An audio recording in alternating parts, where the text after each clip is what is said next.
Habang nagsasandok ng order si Erica sa kanilang karinderya, isang lalaki ang makikitang may sinisipat sa loob ng kanyang sari-sari store. Nakarugtong lang ng karinderya. Ang lalaki may tatlo pa palang kasabwat na kanya-kanyang diskarte para lituhin si Erica. Isang babae na naka-pink na t-shirt na bumibili ng pagkain.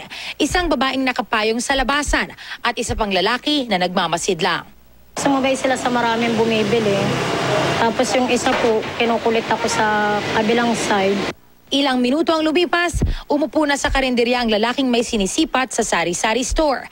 Nang lumapit ang kasamang lalaki na may dala ng supot, agad tumayo ang isa at dinampot ang bag sa loob ng tindahan.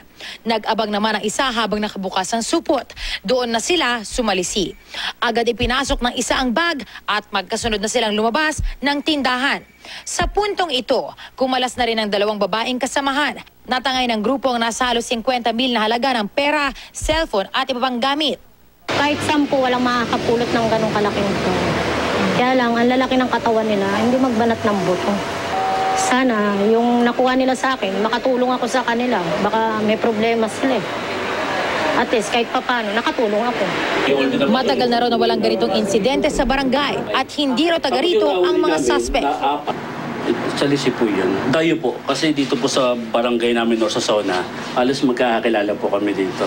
Ipinapakalat na ng mga otoridad ang mukha ng mga suspect. Kung may nakakilala sa kanila, maaaring ipagbigay alam sa Barangay 470, Zone 46 ng Sampaloc, Maynila o hindi kaya naman sa Station 4 ng Manila Police District. Isay Reyes, GMA News.